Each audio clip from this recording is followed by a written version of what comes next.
bisa langsung ya. Halo, kedengeran nggak? Balas dia.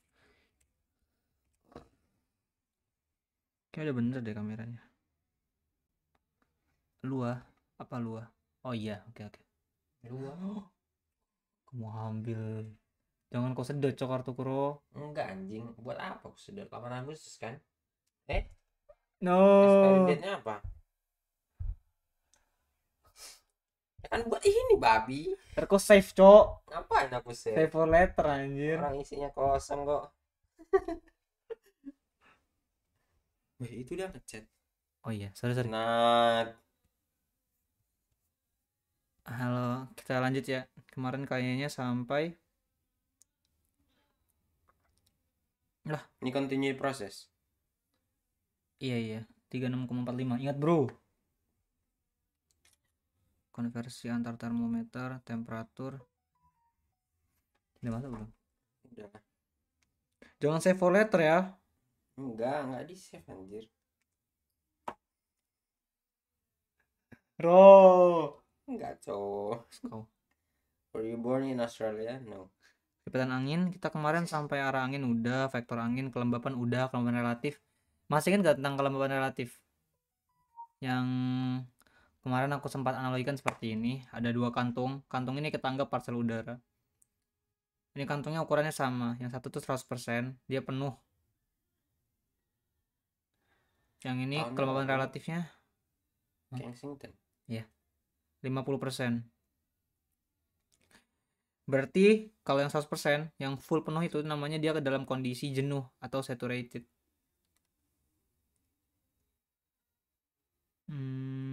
Satu. Ya, dari itu aja, dari awal datang ke Australia. Terus 50% itu kan berarti kan sekarang nih. Berarti ya seperti ini kondisinya.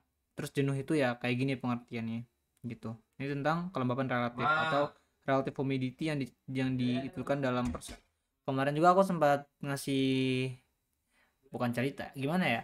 Masih ingat gak sih tentang yang awan? Awan itu kan dia awalnya itu berasal dari parsel udara yang biasa gitu. Kemudian nantinya parsel udara itu dia bakal, ketika dia kelembapan relatifnya mencapai 100, maka dia akan berkondensasi.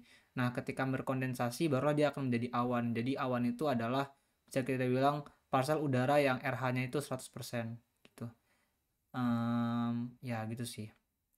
Ini kalau dibaca, sangat berguna untuk menentukan di mana kabut atau awan akan terbentuk. Kondensasi uap air ke bentuk butir awan atau kabut terjadi jika RH mencapai nilai 100%.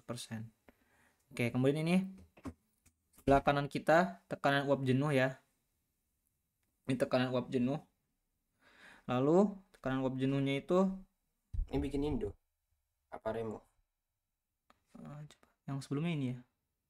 Ini Indo berarti. Oke. Ini kan RH 100% di bagian sini. Nah, ini tekanan uap jenuhnya. Jadi kalau misalkan ini kan parcel nih. Kalau misalkan parcel dia ke titik merah, maka dia akan dalam kondisi jenuh gitu. Misalkan, nah jadi kalau kita lihat di sini dia itu ada kurva ya, kurva yang ini ya, kurva yang di sebelah itu. Jadi apa yang bisa kita infer dari kurva tersebut? Nah, jadi kan kurva itu adalah titik-titik RH 100%. Bisa kita lihat bahwa RH 100% itu berubah-berubah gitu. Jadi RH 100% itu bukan hanya ketika ini tuh 20 gitu. Apakah ketika 20 dia 100%? Bisa jadi, tapi harus dengan temperatur yang seiring naik gitu. Jadi semakin naik temperatur, maka vapor pressure-nya itu lebih dibutuhkan buat dia itu mencapai titik saturated atau jenuh. Dalam artian lain, parsel udara yang lebih panas dia itu dapat menampung lebih besar uap air dibanding parsel udara yang dingin. Sampai sini paham nggak? Agak sulit sih. Gimana? Tidak. Gimana ya? Aku bingung jelasinnya. Kalau kita lihat di sini kan, ini kan ada titik ini tekanan uap jenuh. Tekanan uap jenuh itu maksudnya adalah ketika parsel, ini kan parsel nih. Ini kayaknya susah banget kalau bikin di PPT. Bentar aku minta waktu bentar nggak? Aku pengen ubah dulu nih PPT-nya ke PDF. Soalnya nyoret-nyoretnya bikin bingung. Real. Ini aku coba ubah ke PDF bentar. Print. Bentar ya, bentar. Bentar aja. Ini susah banget soalnya nyoret-nyoretnya. Aku pun nggak bisa ngehapus. Oke. Kenapa bro? Aman nggak?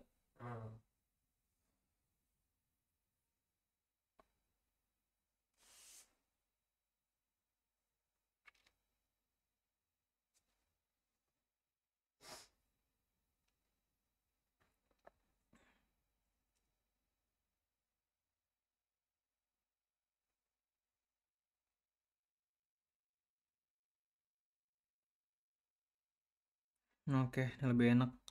Alhamdulillah. Oke, aku jelasin ulang ya yang tadi tentang kelembaban relatif. Agak sulit sih kalau nggak boleh ngomong. Jadi ini kan ada ini RH ya, ada kelembaban relatif. Jadi kalau kamu lihat di sini, dia itu misalkan ini kan kondisi. Oh sabar, ada chat lagi. Sorry. Oke. Ini kan ada kondisi apa namanya? Kondisi vapor pressure sama temperatur. Misalkan ada pasal udara, dia itu vapor pressure-nya itu 60, temperaturnya itu 10, berarti dia di sini.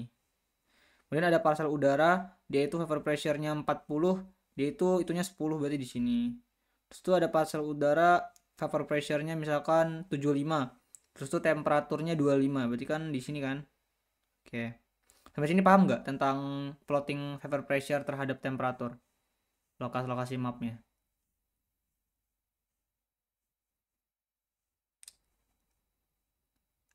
Astagfirullahaladzim, aku belum unmute. Sorry, lupa unmute. Astaga. Ini kan ada lokasi-lokasi vapor pressure nih. Ini kita belajar tentang plottingnya dulu deh, kalau benar-benar dari dasar banget. Misalkan ada vapor pressure 30, temperaturnya itu 10 derajat Celcius. Berarti kan di sini nih. Kemudian ada vapor pressure ibarat kata 70, terus itu temperaturnya 20. Berarti kan di sini. Terus tuh ada vapor pressure 45, temperaturnya 30 kan di sini. Terus tuh ada vapor pressure, anggaplah vapor pressure-nya 15. Terus tuh temperaturnya temperaturnya 5, berarti kan di sini. Nih. Sampai sini paham nggak tentang plotting vapor pressure terhadap temperatur dalam Celcius?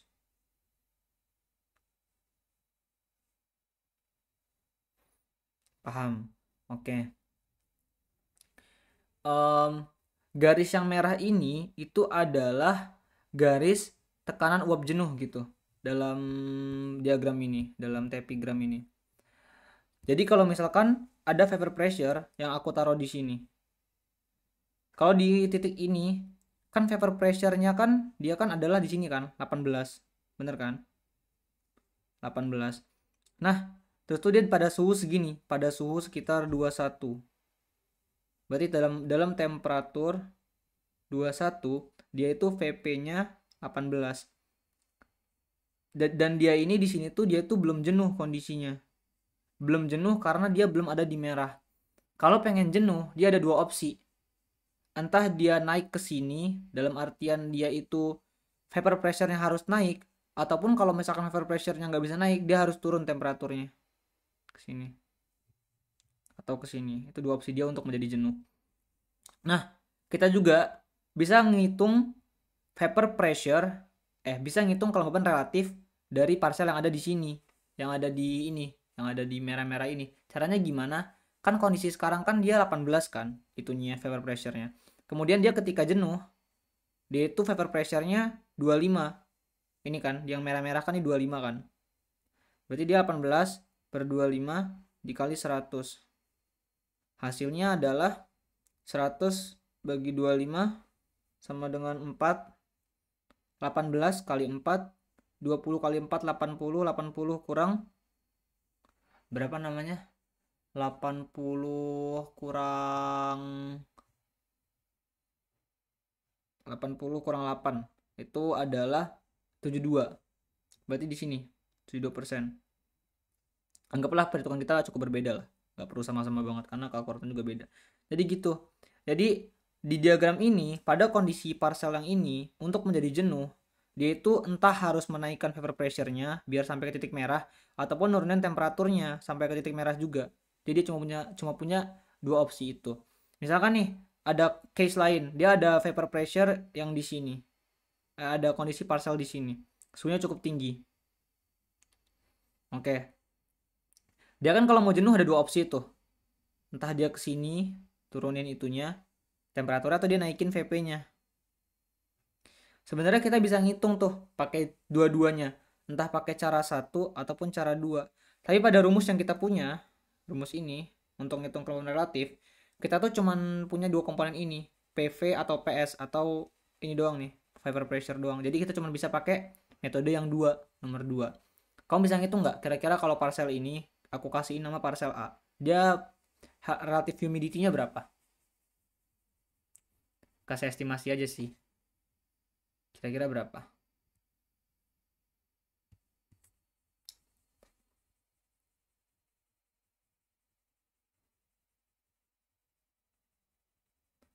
Tampaknya pakai 39. Bisa pakai 39 untuk VP-nya.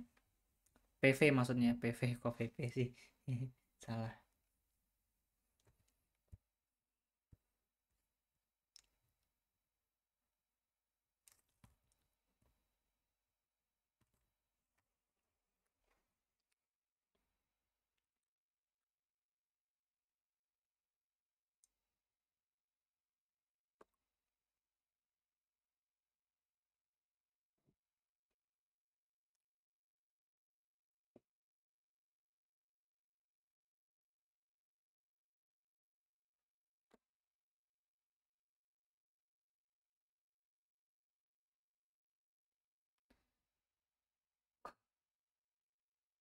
Itu apanya 156?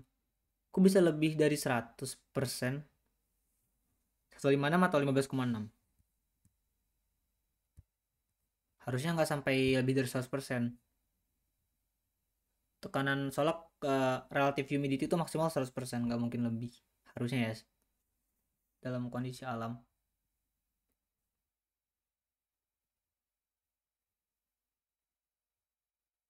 Atau kebalik baginya ya.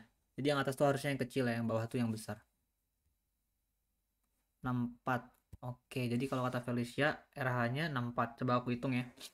Ini dia 39. Ini kita anggap di bagian sini temperaturnya 39. Tapi kita nggak pakai temperatur. Kita kan pakai yang ini ya. Ini tuh dia itu kalau kita coba plotting ke sini dia sekitar 24 mungkin kalau kataku. Jadi 24 ya. PV-nya 24 kalau aku lihat. Kemudian terus aku cek dia ketika kondisi jenuh di sini dia PV-nya berapa. Ini kalau kurang lebih kayak sekitar 60 deh.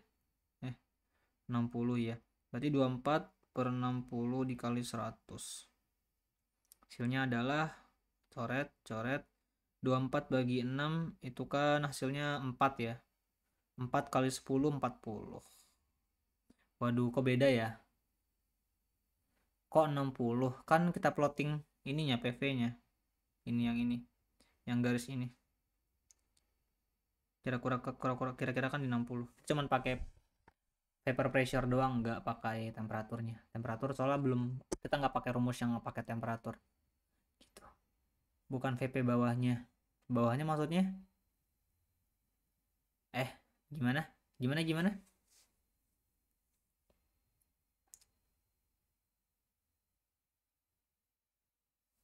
Gimana Felicia?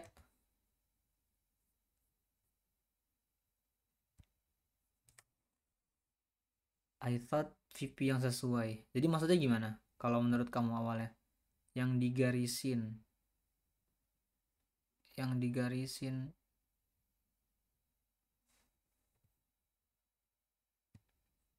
Waduh. Yang digarisin 25. Ini ya. Atau mana? 25 kan ini, Ding. Oh, ini. Enggak, ini kan cuman kayak kondisi awal ya. Jadi ya ini mah tergantung dari itunya kondisi vapor kita apa namanya? Kondisi daripada lokasinya di mana aja jadi berubah-berubah kan kita cuman pakai plotting.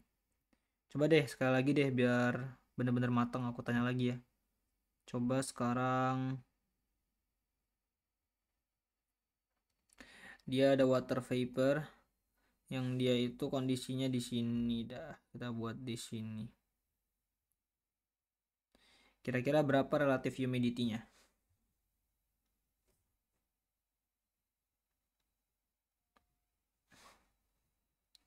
Aku coba buat plotnya kalau enak biar memudahkan.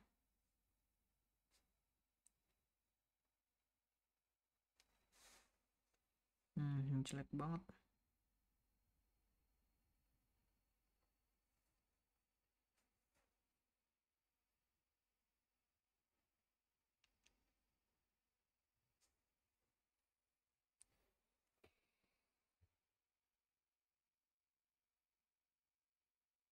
Gimana?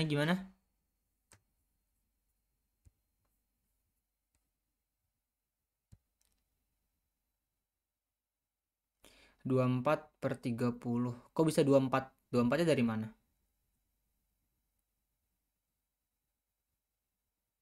By the way, oh kamu yang bawah masuk ke bawah ini ya? Enggak, kita nggak pakai bawah ini. Kita nggak pakai temperatur. Ini kan PV per PS. PV itu kan tekanan saat ini. Kalau PS itu kan ketika jenuh. Jadi di rumus ini tuh kita sama sekali nggak pakai temperatur. Temperatur itu cuma hiasan doang untuk di TV gramnya.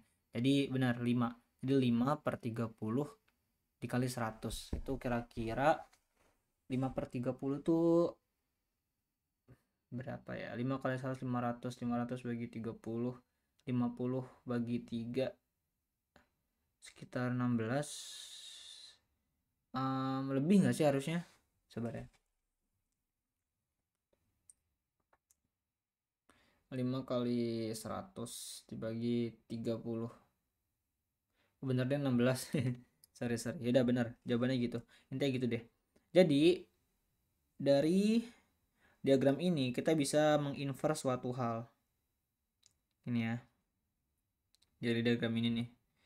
Kalau kita lihat diagram ini tuh dia itu ini tuh merah itu kondisi adalah atau situasi ketika ketika uap air itu bakal jenuh, tekanannya tuh harus sekian gitu. Jadi kalau kita lihat seiring dengan naiknya temperatur, maka kondisi yang jenuh ini ya, kondisi yang jenuh tuh dia bakal naik juga gitu, atau dia bakal sulit buat jenuh.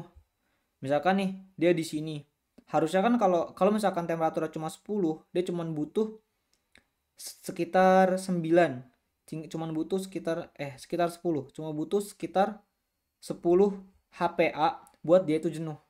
Tapi kalau misalkan dia 20, dia butuh sekitar berapa nih? 24 HPA buat dia jenuh.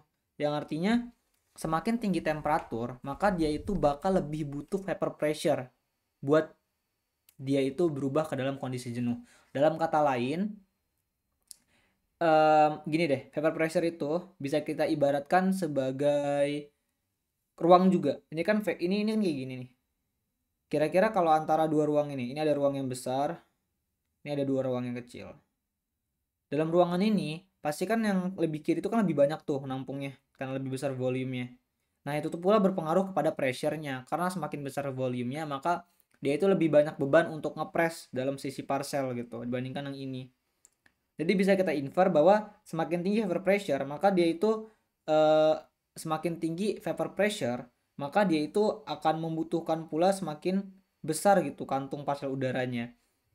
Kesimpulannya, semakin tinggi temperatur ini ya, semakin tinggi temperatur maka parcel udaranya itu lebih besar, bakal lebih besar. Semakin tinggi temperatur, kita bikin yang gampang aja deh, maka ukuran parcel semakin besar.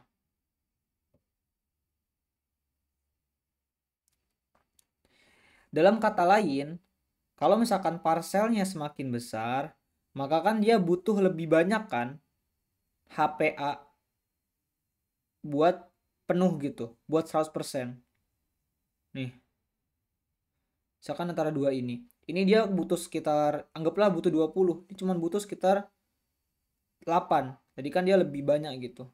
Maka semakin besar, semakin tinggi temperatur, maka ukuran kantong parsel udara itu akan semakin besar dan juga bakal lebih butuh banyak uap air buat dia itu mencapai kondisi saturated gitu.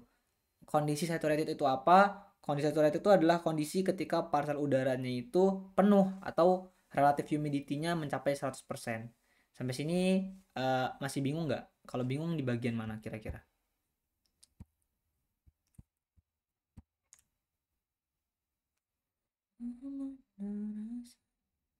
Bohong, real. Bohong or real? Oke. Nanti malam aku tanya lagi deh tentang relative humidity biar nggak lupa. Intinya gitu deh. Sementara. Lanjut ya. Sekarang kita bahas dua temperatur lain. Dua apa namanya? Dua parameter lain yakni titik embun. Ini juga perlu banget untuk dihafalkan. Titik embun adalah temperatur di mana parsel udara dengan kandungan uap air konstan harus didinginkan pada tekanan tetap untuk menjadi jenuh. Nah, ini yang tadi aku katakan ya. Tadi kan aku sempat ngomong tentang, coba aku hapus dulu.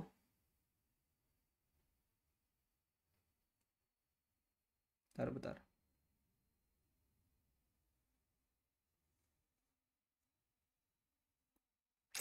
Tadi kan aku sempat bilang nih, misalkan ada parcel ini, parcel apa sih? Parcel yang oranye ini. Dia ada dua cara buat menjadi jenuh gitu. Yang pertama, dia itu harus nurunin temperatur. Yang kedua, dia itu harus naikin vapor pressure atau nambahin kadar uap airnya. Ada dua cara itu. Cara yang kedua, ini yang kita nantinya pakai buat ini, buat menghitung kelembaban relatif pakai rumusnya. Cara pertama, ini dia nggak ada rumus khusus, tapi ada istilah namanya titik embun. Titik embun itu adalah temperatur di mana parsel udara dengan kandungan uap air konstan harus didinginkan pada tekanan tetap untuk menjadi jenuh. Jadi, parsel udara ini, titik embunnya itu adalah ini. Berapa derajat? 15 derajat. Anggaplah seperti itu. Jadi, jika parsel udara ini, dia itu pengen menjadi jenuh, selain dengan cara menaikkan kadar uap air atau cara kedua, bisa juga dengan kadar pertama, yakni mendinginkan parsel udara ini pada vapor pressure yang tetap ya. Vapor pressure-nya kan nggak berubah nih, nggak naik ataupun nggak turun. Pada tekanan tetap untuk sampai ke temperatur titik embun. Inilah temperatur titik embun atau dew point. Sorry, ini jelek banget tulisanku. Dew point. Sampai sini paham nggak tentang dew point atau titik embun?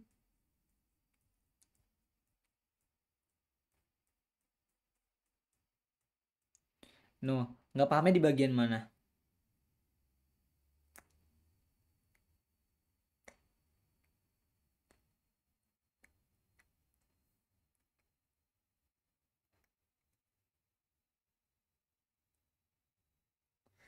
Bagian di foto nggak paham.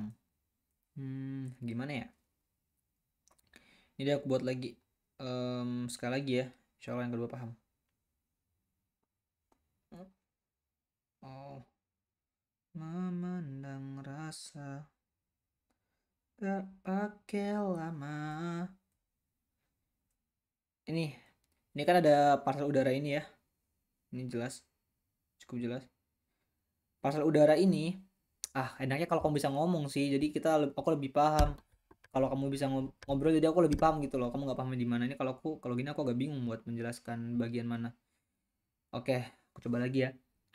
Jadi kan ini ada parsel udara. Dia itu kondisi saat ini, dia itu temperaturnya currentnya ini yang sekarang 21. Terus tuh vapor pressure-nya atau PV-nya dia ada di angka anggap 18.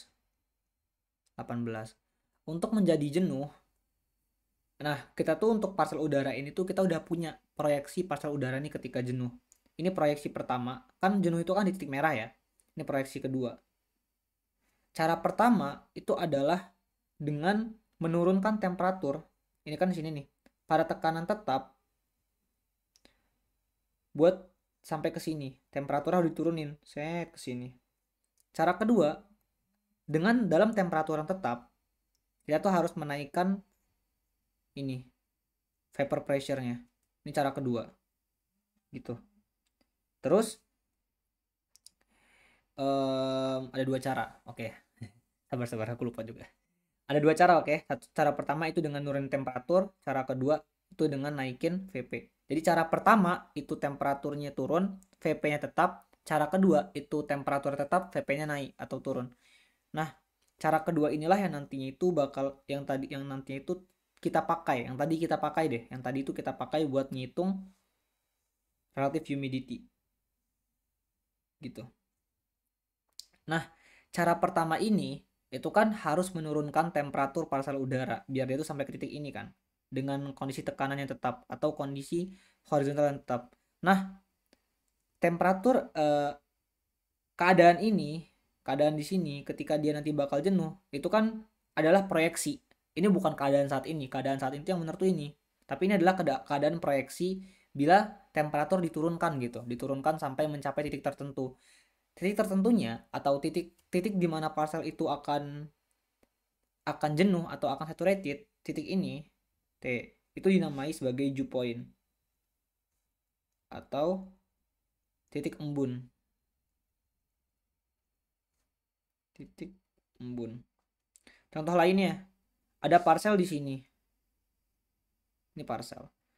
Untuk menjadikan parcel ini jenuh atau saturated ada dua cara. Cara pertama itu adalah kita dengan menurunkan temperatur sampai dia nanti itu bakal menjadi di sini. Cara kedua itu adalah dengan menaikkan VP agar nanti itu dia di sini. Cara pertama itu adalah dengan menurunkan temperatur dalam VP tetap. Cara kedua itu adalah dengan menaikkan VP dalam temperatur tetap gitu. Ini kan yang biru-biru ini kan kondisi proyeksi kan. Nah, aku coba kasih jalan. Ini adalah proyeksi atau kalau gitu. If. Nah, kondisi pertama, proyeksi ketika penurunan suhu. Itu tuh di sini tuh, ini kan ada titik di mana dia tuh bakal jenuh kan. Berarti ini tuh titik embunnya. Berarti titik ini itu merupakan dew point, temperatur dew point daripada parcel ini. Gitu. Ini dew point-nya ini berarti.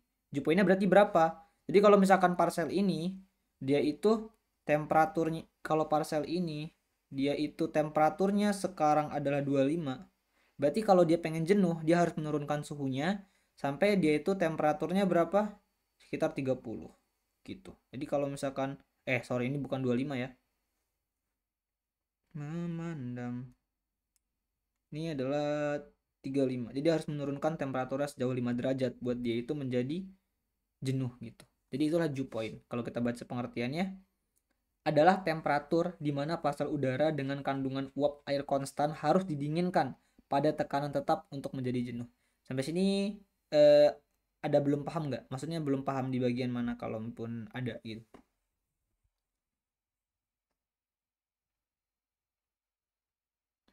Bohong. Beneran nggak paham? Jadi dew point itu apa? Coba deh ketik aja dew point. Jangan ngeliat catatannya. Yang kamu paham tentang dew point itu apa? Dengan bahasamu sendiri. Nggak perlu pakai bahasa buku.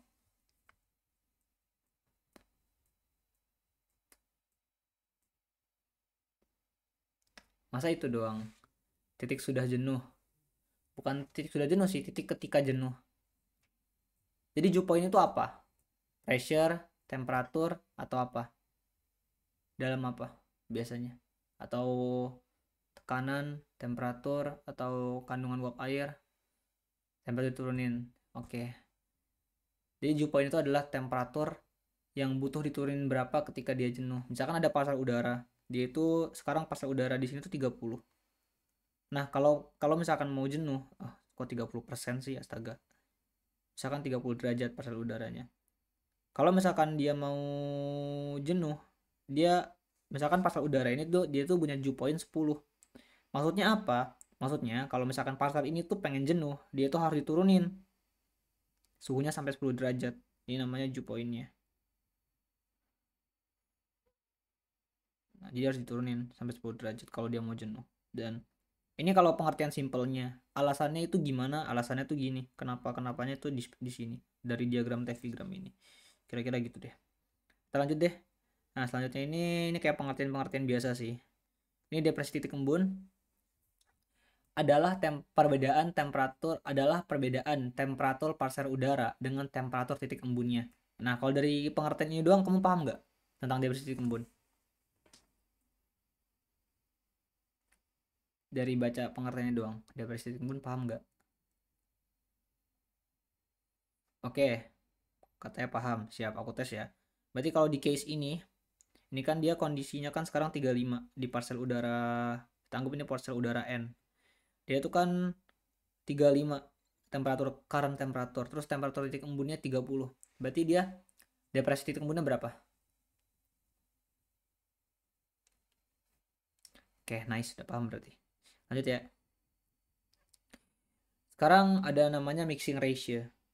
Mixing ratio. Dia itu pengertiannya perbandingan massa uap air terhadap massa udara kering. Nah, kalau ini kamu hafalin aja deh. Kamu hafalkan aja, ini perlu dihafal sih kalau gini-gini. Ini pengertian mixing ratio, rumusnya ini. Terus ini ada juga specific humidity atau kelembapan humidity, rumusnya ini. Terus juga ada namanya kelembapan absolute atau absolute humidity, rumusnya ini. Ini hafalkan aja deh. Perlu dihafal, wajib dihafal karena aku bisa jamin 95% bakal keluar deh soal-soal kayak gini. Oke, lanjut. Sekarang kita belajar tentang pembagian skala ruang dan waktu dalam fenomena cuaca. Oke. Jadi pembagian ruang waktu itu yang pertama ada lokal atau skala mikro. Lokal tuh dia waktunya cuma beberapa jam sampai 1 hari. Jam 1 jam sampai 1 hari, cuman segitu doang. Jaraknya itu biasanya kurang dari 2 km. Contoh fenomenanya itu kayak konveksi lokal, awan cumulus kecil, kabut, sungai kecil, variasi angin permukaan. Yang kedua itu ada namanya regional atau skala meso, yaitu waktunya jam sampai beberapa hari. Ini kita sedang ini ya, klasifikasi fenomena-fenomena meteorologi. Jaraknya itu biasanya sampai 100 km. Dia cukup luas. Fenomena itu kayak thunderstorm atau badai petir, front, angin darat, angin laut, sea breeze sama land breeze. Yang terakhir itu ada namanya skala besar atau skala sinoptik. Dia itu biasanya waktunya lebih dari 10 hari. Jaraknya itu beberapa 100 km sampai 1000 km. Fenomenanya itu namanya sistem tekanan tinggi dan sistem tekanan rendah. Ini yang udah biasanya itu antar benua ya. Ini antar benua, interkontinent. Udah antar benua antar samudra. Sampai sini paham nggak tentang pembagian ruang waktu daripada fenomena-fenomena meteorologi? Atau masih belum paham? Oh, gimana? Sorry nggak baca.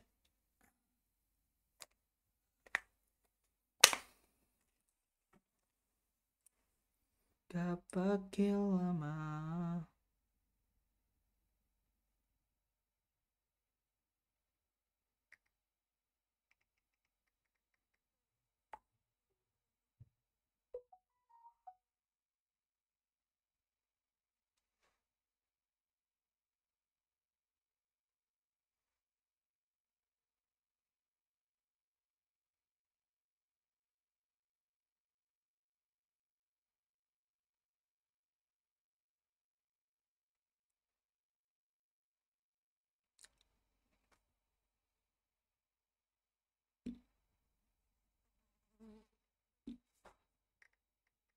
Kalau udah bilang ya.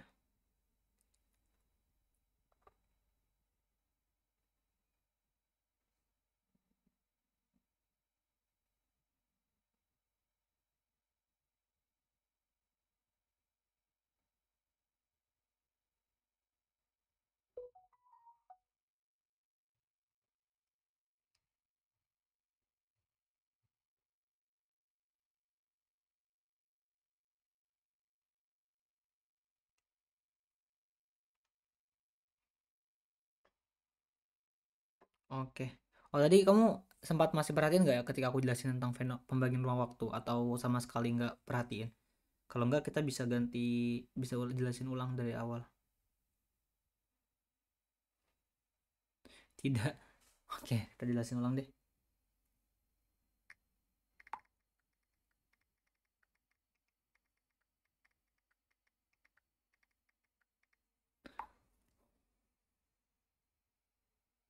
Bentar-bentar. Oke, jadi pembagian ruang waktu itu dibagi menjadi 3. Pembagian ruang waktu dalam fenomena meteorologi ya.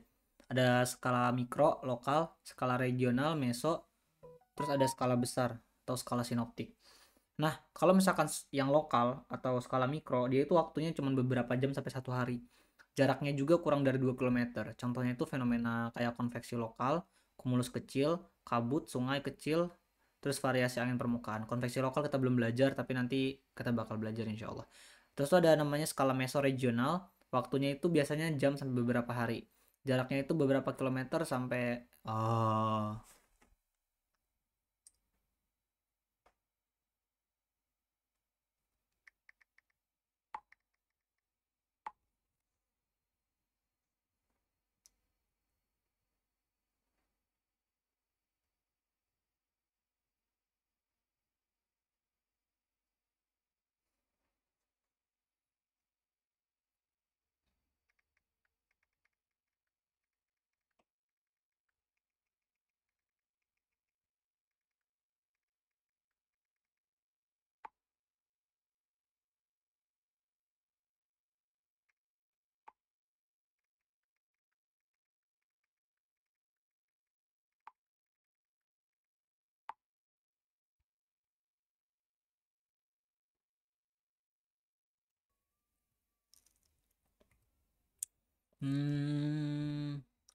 dengar, nice nice.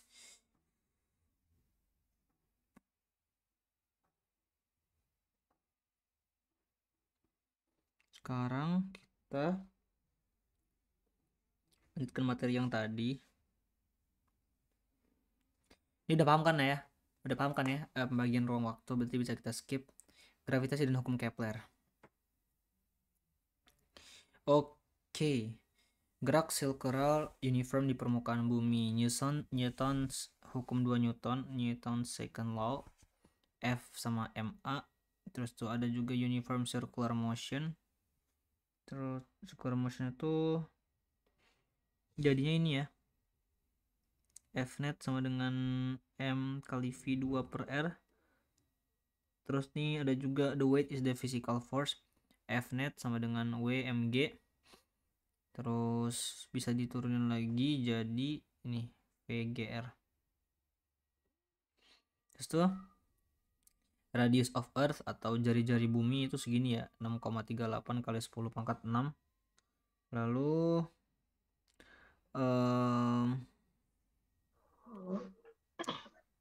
apa namanya,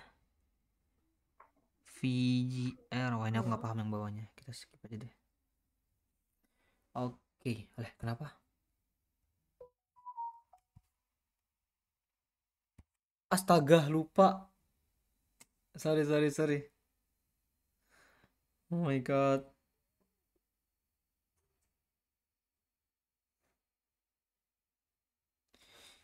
Udah kelihatan kan sekarang? Oke. Sorry, lupa banget. Pokoknya ini kayak hukum-hukumnya deh, ini kayak rumus-rumusnya aja, dan kayaknya nggak terlalu terpakai, seingat aku nggak terlalu terpakai. Ini ada Newton second law, F sama dengan ma, dan ada uniform circular motion, F sama dengan M kali V2 per R. Terus itu the weight is the physical force, F sama dengan M kali G. Terus itu ada radius of earth, jadi jari-jari bumi itu 6,38 kali 10 pangkat 6.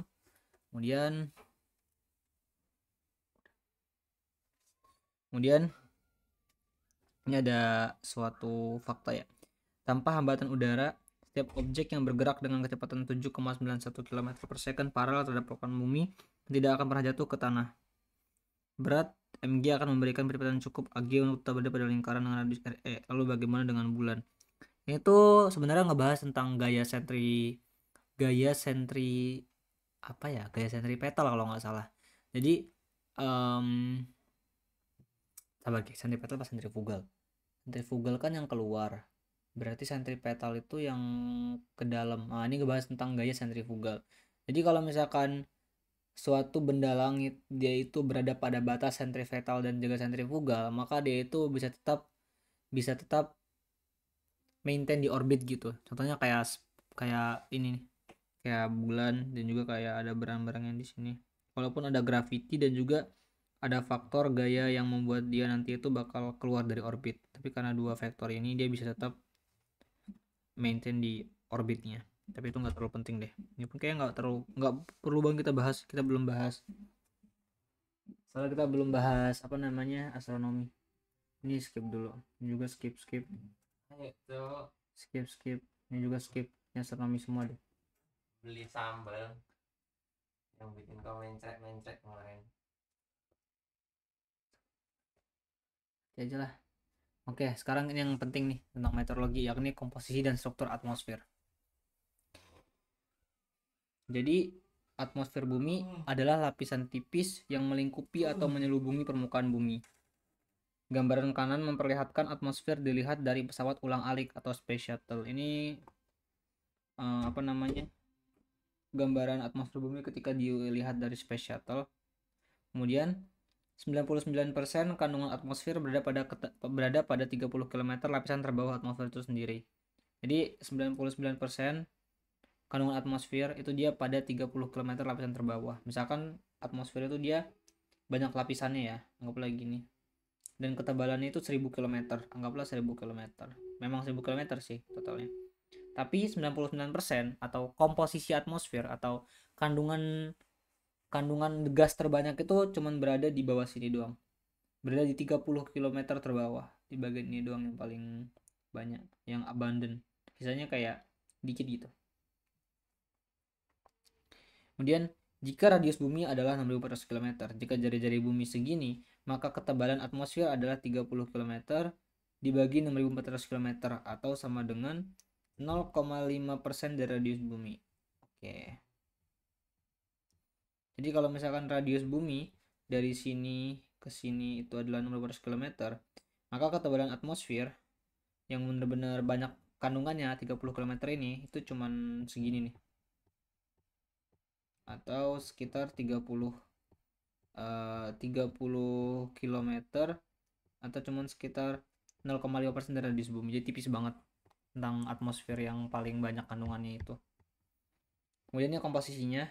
Komposisi atmosfer itu ada beberapa dibagi menjadi permanent gases, gas, sama variable gases. Kayak dua ini doang deh. Oke. Di permanent gases itu adalah gas yang selamanya akan tetap ada di atmosfer. Contohnya itu kayak nitrogen N2 yang komposisinya itu sampai 78,8%. Kemudian dia itu ya perannya nitrogen itu sebagai biosfer. Biosfer itu dia itu sebagai nutrien yang memberikan nutrisi pada tumbuhan-tumbuhan dan juga pada beberapa jenis hewan gitu. Kemudian ada oksigen. Oksigen itu rumusnya O2. Dia itu volumenya 21%. Dia fungsinya untuk pernapasan buat kita manusia, buat hewan, dan juga buat tumbuhan. Kemudian ada argon. Argon atau AR, dia itu cuma 0,9%. Dia itu sebagai inert gas atau gas yang tidak reaktif terhadap elemen kimia lainnya. Jadi dia itu kayak nganggur aja gitu kita anggap.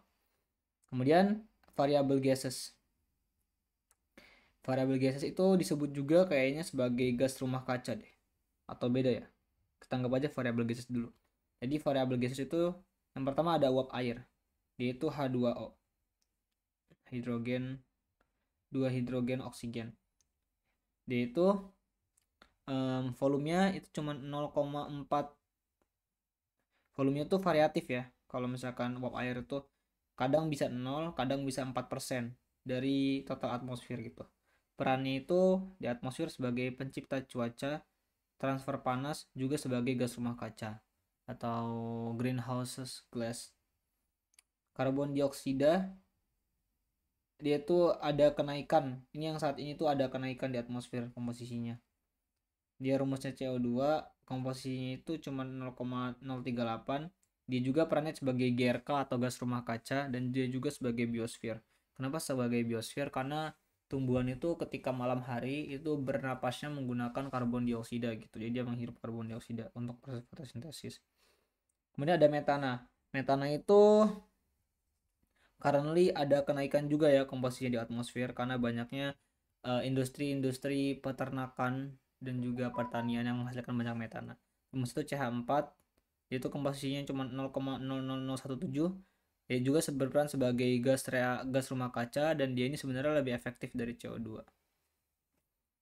Sebagai gas rumah kaca dia tuh lebih quality lah walaupun jumlahnya jauh lebih dikit dibanding karbon dioksida. Kemudian ada nitrat oksida. Nitrat oksida itu dia rumusnya N2O, kemudian dia komposisinya dikit banget cuma 0,00003 dan dia juga berperan sebagai gas rumah kaca. Setelahnya itu ada ozon. Ozon itu rumusnya O3, dia komposisinya cuma 0,000004 dan dia itu berfungsi sebagai lapisan ozon. Lapisan ozon itu kalau kamu ingat itu adalah lapisan yang nantinya itu um, lapisan yang nantinya itu dapat membantu memerangkap panas bumi gitu. Itu doang nggak sih? Kayaknya itu doang deh. Karena sejatinya ozon juga nih termasuk ke dalam GRK. Tapi GRK yang baik gitulah. Kemudian juga ada partikel-partikel nih sisanya di cuma 0,000001 yaitu sebagai kesetimbangan energi bumi gitu. Kemudian asalnya kita belajar tentang sejarah atmosfer. Asal atmosfer dari dulu banget.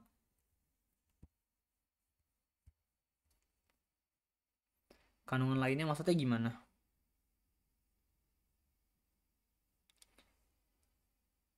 Sorry aku baru baca.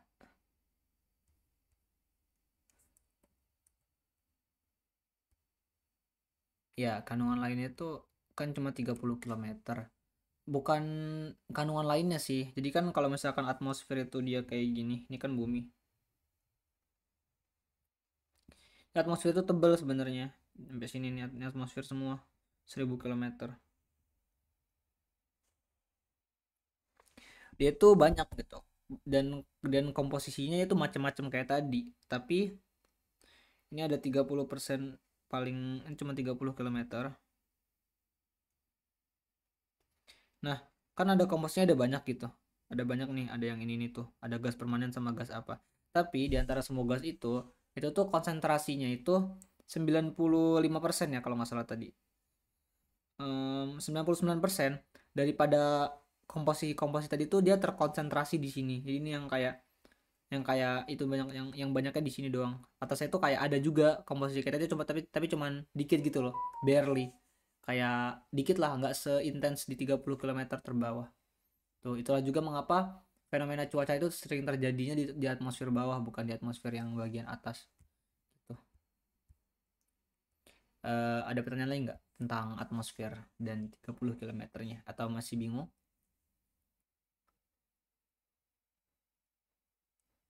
Oke, nice. Lanjut ya. Ini sejarah atmosfer atau asal atmosfer. Pada 4,6 miliar tahun lalu, atmosfer bumi terdiri atas campuran gas hidrogen dan helium, dua gas utama yang ditemukan dalam alam semesta.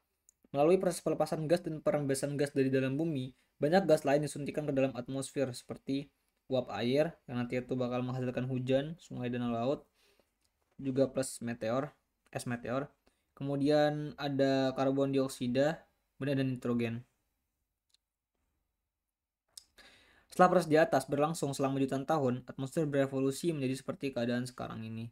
Jadi kalau bisa aku simpulkan bahwa dulunya itu atmosfer bumi itu nggak kayak oksigen kayak sekarang. Dulunya itu cuman kayak hidrogen sama helium doang. Itu kayak kebanyakan itu tipe-tipe atmosfer yang mirip kayak di planet Jupiter ataupun di bintang sekarang gitu. Cuman ada hidrogen sama helium. Lalu karena banyak proses pelepasan gas dan juga uap air. Jadi zaman dulu tuh kan ketika bumi masih panas banget itu kan banyak gunung api. Nah, gunung-gunung api di bumi itu zaman dulu itu dia kayak banyak banget ngelepasin gas-gas dari dalam bumi ke bumi gitu. Juga selain itu juga melepaskan apa namanya? Uap air juga. Dan nantinya itu perlahan-lahan dia terakumulasikan sampai jadinya tuh bisa merubah kondisi atmosfer secara keseluruhan. Yang tadi itu cuman banyak helium hidrogen, sekarang ada oksigen juga cukup melimpah, juga ada nitrogen juga yang sangat terpakai dan juga ada argon juga gitu. Jadi ya seperti itu. tentang sejarah atmosfer. Kemudian atmosfer terdiri atas 3. Ada yang pertama itu campuran molekul gas, yang kedua itu partikel tersuspensi padat dan cair, yang ketiga itu presipitas yang jatuh. Ini aku nggak paham sih, kita skip aja. Nah, ini komposisi atmosfer. Ini yang tadi ya, ada gas-gas permanen. Ini 99,99% dari massa atmosfer, gas-gas permanen. Sisanya, nah ini kayak nitrogen, oksigen, argon, neon, helium, kripto, xenon, dan hidrogen. Ternyata ada gas-gas variabel yang nggak terlalu banyak. Dia itu contohnya kayak uap air, karbon dioxide, ozon, sama metana. Nah, kemudian ada 2 istilah ini. Ada namanya homosfer, sama ada namanya heterosfer. Bedanya itu apa? Jadi kalau misalkan di bawah ketinggian 80 km, wilayahnya itu memiliki homogenitas kimia. Kalau heterosfer itu di atas 80 km, yaitu isinya cuma gas-gas ringan kayak H dan He. Maksudnya apa? Kalau misalkan kita tarik lagi ke kondisi ini, jadi di daerah ini tuh dia tuh ada namanya homogenitas. Homogenitas itu artinya kesamaan gitu. Di sini dalam hal komposisi. Misalkan dalam bukan 30 km sih homogenitas itu. Jadi lapisan homogen itu kalau kita gambarkan lagi, dia itu 80 km ya. 80 km. Di sisanya sampai luar angkasa ke sini adalah kita anggap kurang lebih 1000 lah. Kalau sini tuh dia masih homogen atau homogenitas. Dia masih komposisinya sama. Kalau di sini tuh heterogen.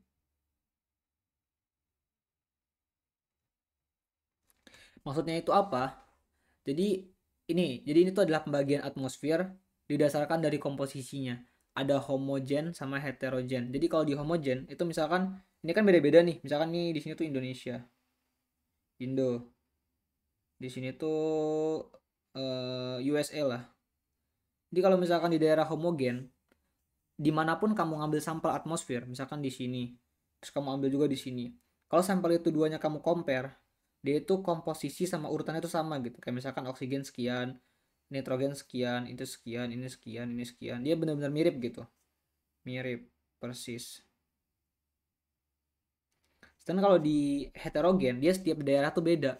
Di sini bisa beda banget, di sini bisa beda banget, ini bisa beda banget. Jadi itu dia aja makanya disebut sebagai heterogen atau tidak sejenis gitu atau beda. Sampai sini paham nggak tentang pembagian atmosfer berdasarkan komposisinya, yakni homogen dan heterogen? Atau masih bingung?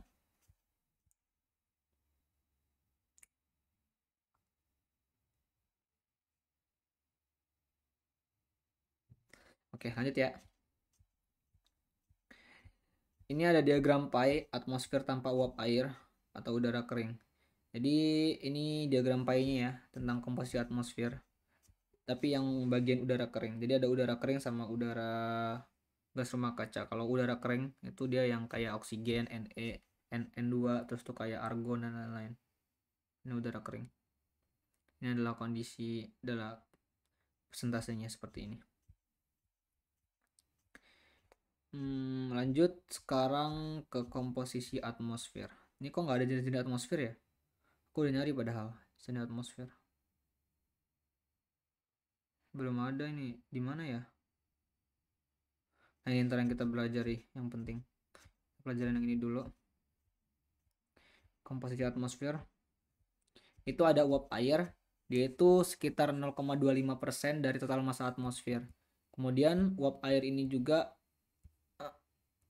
wah, meteorologi nggak tahu ya, kayaknya nggak bisa deh kalau hari ini selesai. Soalnya kayak masih banyak. Nanti malam lagi nggak kita jam 7? Gimana? Jam 7 lagi nggak? Iya. Bisa siap sih, tapi kamu harus bantu baca juga. Maksudnya kalau pas lagi nggak pelatihan kamu baca sendiri gitu. Kalau aku sendiri jelasin kayaknya nggak akan siap deh sehari. Minimal ini 2 hari deh. Soalnya masih agak banyak materinya, lumayan banyak. Oke, lanjut ya. Di komposisi atmosfer. Oh ya, by the way ini kalau belum lihat, ini kan materinya kita baru belajar yang pertama. Terus ada masih banyak. Week 2, week berapa, week 13. Tidak. Tapi tenang kok. We'll try our best. Oke, lanjut ya. Komposisi atmosfer itu uap air, dia itu sekitar 0,25% dari total massa atmosfer. Terus tuh dia itu konsentrasinya itu berkurang secara cepat terhadap ketinggian. Jadi uap air itu dia banyaknya di bawah-bawah doang. Ketika naik dia bakal langsung ngurang drastis gitu. Kemudian hampir seluruh uap air terdapat pada ketinggian di bawah 5 km. Dia konsentrasi uap air itu terfokuskan di ketinggian di bawah 5 km. Oke. Terus tuh kemudian dekat permukaan uap air itu bervariasi gitu. Misalkan kalau misalkan di daerah gurun dia itu cuma 1% kadar di atmosfer. Tapi kalau misalkan di dekat daerah tropis dia sampai 4%. Jadi dia bervariasi. Kemudian waktu tinggal di atmosfer itu 10 harian. Waktu tinggal itu namanya kalau nggak salah host time apa atau apa gitu. Jadi eh, dalam 10 hari uap air itu cuman siklusnya itu di atmosfer cuma 10 hari gitu. Jadi kalau lebih dari itu dia udah entah dia udah turun lagi ke bumi ataupun udah kelepas, kalau nggak mungkin kelepas ke luar angkasa atau udah berubah siklus jadi yang lain, entah jadi awan ataupun jadi air yang turun hujan ke bumi. Tapi kalau misalkan kayak oksigen dia itu waktu tinggalnya itu bisa lama banget, bisa ratusan hari sampai tahunan gitu. Nih, ini konsep waktu tinggal. Jadi kalau lama itu dia inputnya itu lama, outputnya juga lama. Kemudian kalau singkat tuh dia inputnya bentar, outputnya juga bentar. Kemudian karbon dioksida. Karbon dioksida itu dia itu sekitar 0,036% dari total massa atmosfer. Dia itu konsentrasinya 360 part per million atau ppm. Terus tuh dia masuk ke atmosfer melalui proses respirasi, peluruhan material organik, erupsi gunung api, dan pembakaran alamiah maupun antropogenik. Dia itu keberadaan dalam atmosfernya itu melalui fotosintesis. Kemudian waktu tinggalnya itu di atmosfer itu sampai 150 tahunan. Terus tuh yang ini yang bikin manusia, yang bikin para peneliti climate itu resah itu karena peningkatannya itu cukup besar, yakni 1,8 ppm setiap tahun sejak 1950 gitu. Lalu nih ya, ini juga karena dia itu waktu tinggalnya tuh lama dibanding uap air, makanya penambahan uap air apa sih penambahan karbon dioksida ke atmosfer itu dia tuh tergolong cukup buruk gitu, karena karbon dioksida itu nambahinnya gampang tapi dia buat ngusir dia pergi dari atmosfer itu tuh susah. Jadi kalau nanti deposit terlalu banyak itu dapat menyebabkan itu yang namanya apa sih namanya itu pemanasan global karena apa? Karena ada namanya greenhouse effect itu karena apa? Karena gas rumah kacanya itu terperangkap di atmosfer dan dia bakal memerangkap panas gitu, sehingga nantinya itu temperatur secara keseluruhan di bumi itu bakal menurun, bakal menaik, dan menyebabkan ya tadi lah es di kutub mencair, terus tuh air menaik, ketinggian air naik, terus tuh ada ocean acidification atau pengasaman laut dan sebagainya macam. Itu dampak-dampak climate change ya. Kemudian ini peningkatan pengamatan konsentrasi CO2. Jadi ini kalau kita lihat ya, sebenarnya CO2 itu setiap tahunnya itu bakal naik turun terus. Contohnya kayak misalkan ketika winter dia itu bakal bentar ya sabar. Aku nggak tahu sih, tapi intinya dia itu setiap tahun tuh bakal naik turun. Tapi kalau kita lihat di sini, secara overall trennya tuh naik ke atas gitu. Jadi ini tuh kayak setiap tahun tuh dia walaupun naik turun, ratanya itu naik gitu. Jadi terjadi peningkatan CO2 yang signifikan gitu setiap tahunnya di bumi. Dan ini membuat para ahli khawatir karena terdapat gitu potensi daripada nantinya itu CO2 yang terkumpul itu dia dapat memerangkap panas dan menjadikan efek rumah kaca. Kemudian ada ozon. Ozon itu sangat vital untuk kehidupan di stratosfer dan tidak berbahaya untuk tanaman dan manusia di troposfer. Kenapa demikian? Karena ini salah, ini berbahaya. Harusnya berbahaya. Kenapa dia itu sangat vital untuk kehidupan di stratosfer? Karena ozon ini dia itu gunanya itu untuk apa namanya? Menyaring sinar ultraviolet yang jahat gitu, yang dapat menyebabkan kanker. Jadi kayak dinetralisir lah ultravioletnya biar dia itu nggak terlalu bahaya. Jadi kalau misalkan lapisan ozon itu udah hancur dan sinar ultravioletnya itu nggak tersaring lagi gitu, itu dapat riskan banget buat sebagai penyebab kanker kulit gitu. Kemudian dia itu berbahaya untuk tanaman dan manusia di troposfer. Jadi ozon itu sebenarnya beracun kalau misalkan ada di daerah troposfer. Troposfer itu atmosfer paling bawah ya, yang sekarang lagi kita hirup udaranya, itu namanya troposfer. Jadi kalau ozon ada di bawah di troposfer itu dia beracun, kayak fatal gitu bagi manusia. Tapi kalau di stratosfer dia berguna sebagai filter buat menyaring sinar matahari gitu, biar dia nggak jadi selevel selevel kalau nggak disaring gitu. Kemudian dia itu konsentrasinya itu pada stratosfer. Dia itu banyak pada stratosfer dan sampai 15 ppm pada ketinggian sekitar 25 km. Kemudian ozon juga ini terbentuk jika atom oksigen dari bagian atas atmosfer bertumbukan dengan molekul oksigen O2 dari stratosfer. Jadi di atas atmosfer itu ada namanya atom oksigen yang ini, yang liar gini. Nah, kalau misalkan atom oksigen liar ini dia bertumbukan dengan molekul oksigen yang ada di atmosfer dasar yang kita hirup, dia bakal membentuk ozon. Jadi ozon itu rumusnya adalah O3. Ozon. O2 kan oksigen biasa. O biasa itu ya oksigen yang wild atau yang apa namanya? Oksigen wild atau yang liar gitu. Kalau bertemu bakal membentuk ozon. Kemudian radiasi UV memecahkan ikatan ozon menjadi O dan O2 yang kemudian akan membentuk molekul ozon yang lain. Nah, inilah cara cara ozon itu menyaring daripada UV tersebut biar nggak terlalu bahaya, yaitu dengan memecahkan ozon. Kemudian ini lubang lubang ozon. Ini lubang ozon yang ada di kutub selatan yang bikin bahaya ini parah banget nih, besar banget. Dan ini ada alasannya. Alasan lubang ozon itu dia terkumpul di Afrika, terkumpul di benua, terkumpul terkumpul di apa namanya? Kutub selatan, itu ada alasannya. Tapi aku pun sekarang lagi lupa. Intinya kan ozon itu kan yang riskan buat, kan ozon sekarang kan, pernah dengar nggak sih isu-isu meteorologi di mana katanya sekarang nowadays itu lubang ozon itu semakin membesar. Penyebabnya itu adalah karena adanya CFC. Ini CFC bukan bukan CFC ayam ya. Ini CFC itu kayak ada suatu gas yang dihasilkan oleh alat-alat perabot kayak air conditioner, terus kayak kulkas atau refrigerator dan semacamnya, itu kan menghasilkan CFC.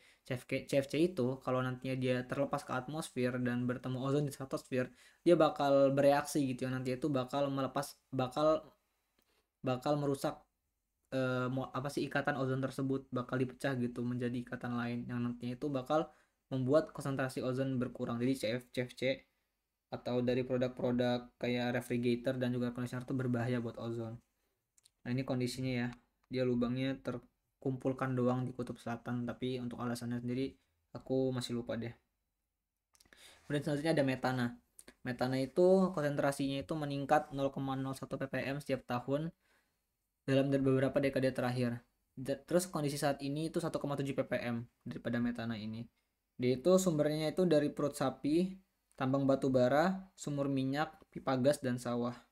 Waktu tinggal di atmosfernya itu cuma 10 tahun, nggak selama CO2. Kemudian dia itu mempengaruhi absorpsi radiasi termal, atau karena kenapa? Karena metana ini termasuk ke dalam gas rumah kaca. Jadi ini alasan daripada ini ya. Karena metana termasuk ke dalam gas rumah kaca atau greenhouse gas.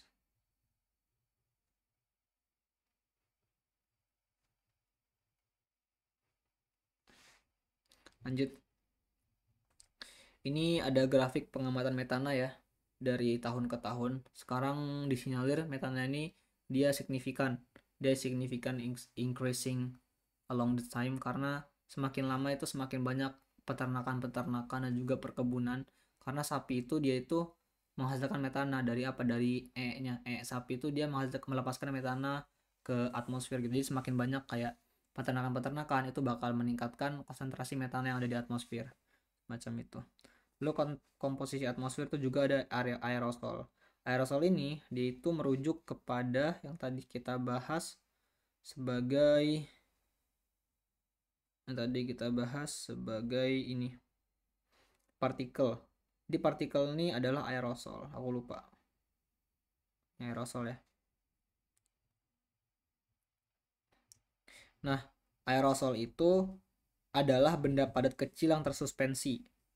Contohnya tuh kayak debu dan asap atau partikel cair dalam udara. Dia itu sumbernya dari manusia ya. Contohnya dari pembakaran bahan bakar fosil, kemudian proses alamiah juga bisa juga dari proses alamiah kayak gunung api dan juga spray ocean. Spray ocean itu aku lupa sih. Terus itu, oh, spray ocean, aku paham. Jadi aerosol itu selain debu dan asap juga bisa berupa garam. Garam. Jadi kadang kalau misalkan ada ombaknya itu menghantam batuan, kadang tuh dia beberapanya itu daripada ombak tersebut tuh melepaskan garam-garam yang mikroskopik ke luar angkasa, dan nantinya itu dari garam-garam tersebut tuh menjadi aerosol. Dan aerosol ini dia itu penting karena dia itu berperan sebagai pembentukan awan atau inti kondensasi, dan dia juga berperan sebagai urban smoke dan badai pasir debu yang sangat mengurangi visibilitas. Ini peran buruknya deh. Yang kedua, buruk. Dia itu kalau terlalu banyak buruk ya. Kalau baiknya itu ini, dan dia penting yakni sebagai inti kondensasi. Ini baik. Lanjut. Sekarang kita belajar tentang struktur vertikal atmosfer. Ini yang paling penting dalam materi atmosfer. Tapi aku mau pipis dulu bentar. Bentar ya, aku pipis bentar. Sekitar 2 menit.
Halo, halo.